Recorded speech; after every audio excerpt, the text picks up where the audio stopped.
Good morning, good afternoon, good evening from wherever you're watching this, and welcome back to the channel. My name is AB Josh, and today I'm doing the review of the Canon 50mm f1.8, also known as the fantastic plastic or the nifty 50 in photography. So this is definitely going to be an interesting one. So let's roll that intro.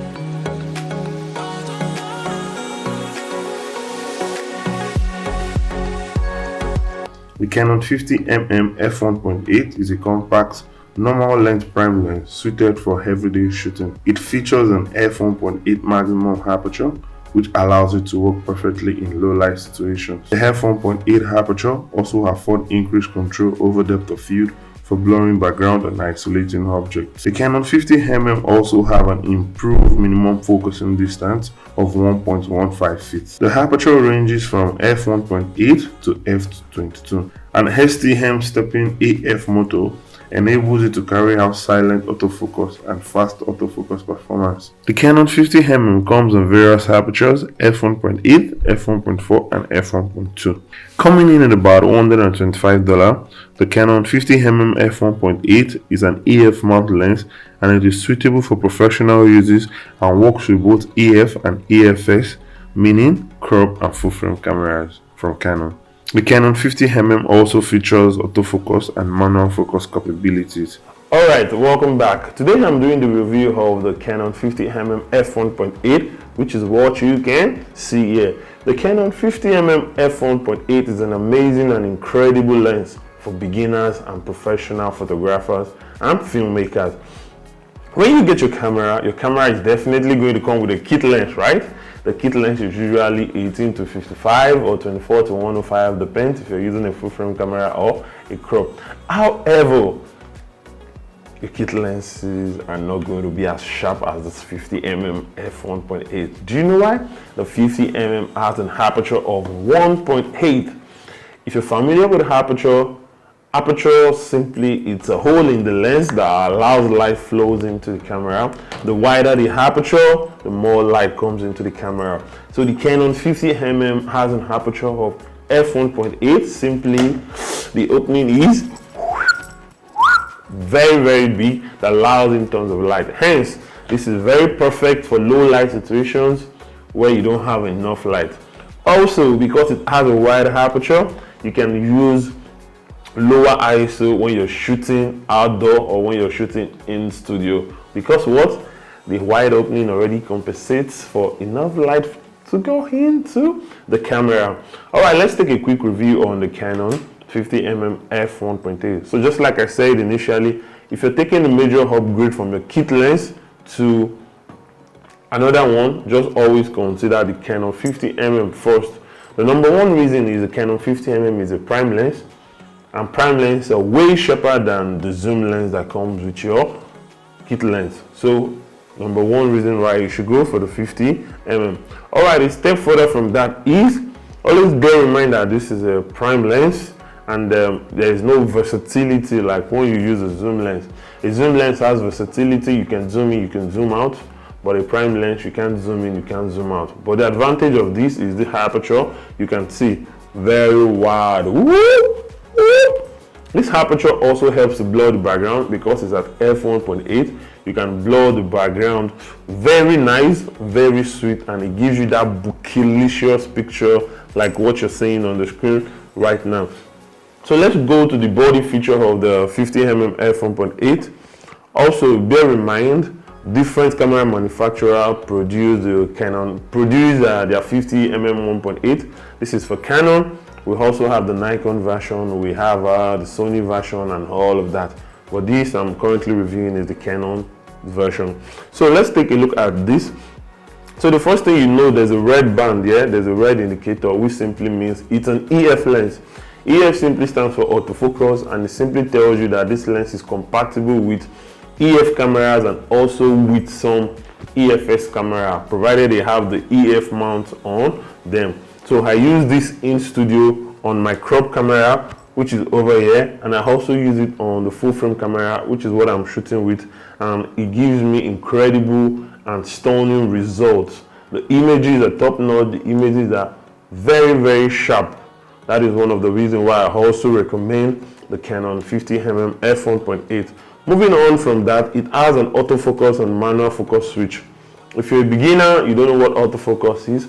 Autofocus just helps you to focus using the STM motor in the lens. I will get to that in a bit. However, if you're a pro and you love the flexibility of using a manual focus, I will also advise you to do that. So it has an autofocus and a manual focus switch.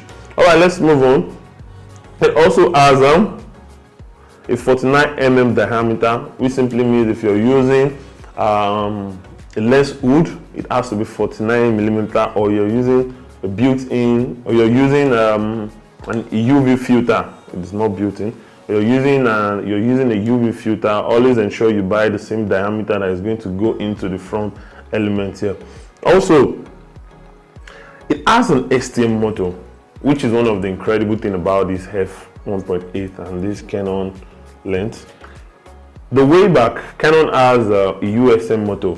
The USM stands for ultrasonic motor, but one of the limitations of the ultrasonic motor was when you're autofocusing, the lens keeps making noise. So it's like not very good for you to use.